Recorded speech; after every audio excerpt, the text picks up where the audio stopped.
దేశంలో నితీష్ కుమార్కు చెందిన JDU party ఎంపీల మద్దతుతోనే ఎన్డీఏ అధికారంలో ఉంది. మోదీ ప్రధానిగా కొనసాగుతున్నారు. అయితే కేంద్ర కేబినెట్ విస్తరణ జరుగుతుందన్న వార్తల నేపథ్యంలో నితీష్ కుమార్కు కీలక పదవి ఇవ్వాలని సొంత పార్టీ నేతలతో పాటు ప్రతిపక్ష పార్టీ నేతలు కూడా డిమాండ్ చేస్తున్నారు. దీనిపై బీజేపీ ఎలాంటి స్పందన ఇవ్వడం లేదు. ఈ అంశం తెరపైకి రావడానికి ముఖ్య కారణం జేడీయూ ఎమ్మెల్యే పంకజ్ మిశ్రా. ఆయన తాజాగా ఓ మీడియా సమావేశంలో మాట్లాడుతూ ప్రధాని నరేంద్ర మోదీ మంత్రివర్గ విస్తరణ చేపడితే నితీష్ కుమార్కు ఉప ప్రధానమంత్రి పదవి ఇవ్వాలని కోరారు. బీహార్ ముఖ్యమంత్రిగా దాదాపు 2 దశాబ్దాల అనుభవం, అలాగే కేంద్ర మంత్రిగా పనిచేసిన అనుభవం ఉన్నందున ఆ పదవికి ఆయన అర్హుడని చెప్పారు. బీహార్ ప్రజలు కూడా ఇదే కోరుకుంటున్నారని ఆయన పేర్కొన్నారు. ఇదిలా ఉంటే ప్రతిపక్షంలో ఉన్న ఆర్జేడీ పార్టీ నుంచి కూడా ఈ రకమైన వాదనలు తెరపైకి వచ్చాయి. ఆ పార్టీ సీనియర్ నేత ముఖేష్ రోషన్ నితీష్ కుమార్ను ఉప ప్రధానమంత్రిగా నియమించడంతో పాటు వ్యవసాయం లేదా రైల్వే వంటి కీలక శాఖల బాధ్యతలు కూడా అప్పగించాలని కేంద్రాన్ని కోరారు. ఇది బీహార్కు గర్వ కారణమవుతుందని ఆయన అన్నారు. అధికార ప్రతిపక్ష పార్టీలు ఒకే అంశంపై ఏకాభిప్రాయానికి రావడంతో ఇప్పుడు రాజకీయంగా ఈ అంశం తీవ్ర చర్చనీయాంశమైంది. ఇక ఆర్జేడీ అధినేత మాజీ ముఖ్యమంత్రి నితీష్ కుమార్ విషయానికి వస్తే దశాబ్ద కాలం పాటు బీహార్ సీఎంగా బాధ్యతలు చేపట్టారు. అంతేకాకుండా గతంలో కేంద్ర మంత్రిగా చేసిన అనుభవం ఉంది.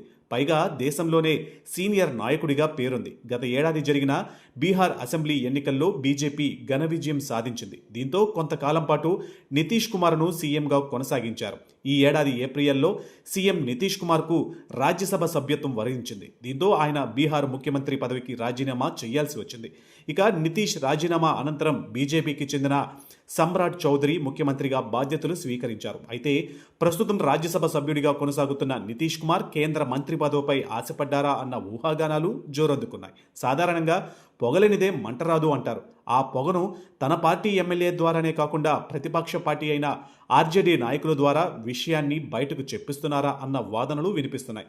రాజ్యసభ సభ్యుడిగా ఉంటే కేవలం పెద్దల సభలో ఒక సభ్యుడిగానే చూస్తారు. పెద్ద ప్రత్యేకత ఏమీ ఉండదు. అదే కేంద్ర మంత్రిగా బాధ్యతలు చేపడితే దేశంలో ప్రత్యేక గుర్తింపుతో పాటు యూనియన్ మినిస్టర్ ర్యాంక్, ప్రోటోకాల్ ఆయనకు వరిస్తుంది.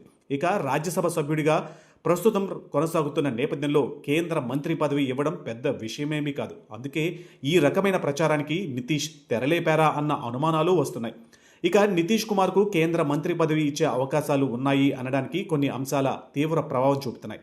ప్రస్తుతం కేంద్రంలో బీజేపీకి సొంత బలం లేని కారణంగా నితీష్ కుమార్, చంద్రబాబు ఎంపీల మద్దతుతో ఎన్డీఏ కూటమిగా ప్రభుత్వాన్ని నడుపుతుంది. ఒకవేళ నితీష్కు కేంద్ర కేబినెట్లో చోటు ఇవ్వకపోతే తన ఎంపీల మద్దతు ఉపసంహరించుకుంటున్నారన్న గుసగుసలు వినిపిస్తున్నాయి. ఇకపోతే నితీష్ కుమార్కు ఏదైనా పదవి కావాలంటే మోదీనే నేరుగా అడిగి తేల్చుకునేంత ర్యాపో ఉందని, ఇలా బ్యాక్డోర్ రాజకీయాలు చేయరని ఓ వర్గం వాదిస్తుంది. ఇలాంటి పరిస్థితుల్లో నితీష్ కుమార్ను కేంద్ర మంత్రివర్గంలోకి తీసుకుంటారా, డిప్యూటీ ప్రధానమంత్రి పదవి ఇస్తారా అనే అంశాలపై ఇప్పటి వరకు ఎలాంటి స్పష్టత లేదు. అంతేకాకుండా ఈ విషయంపై కేంద్ర ప్రభుత్వం లేదా బీజేపీ అధికారికంగా ఎలాంటి వ్యాఖ్యలు చేయలేదు. ఒకవేళ ఇవ్వాలనుకుంటే తుది నిర్ణయం ప్రధానమంత్రితో పాటు బీజేపీ అగ్రనాయకత్వం చేతుల్లోనే ఉందని చెప్పక తప్పదు. వారు ఈ వార్తలపై ఎలా స్పందిస్తారు? నితీష్ కుమార్ కేంద్ర మంత్రి అవుతారా, ఉప ప్రధానిగా బాధ్యతలు స్వీకరిస్తారా అన్నది రానున్న రోజుల్లో చూడాలి.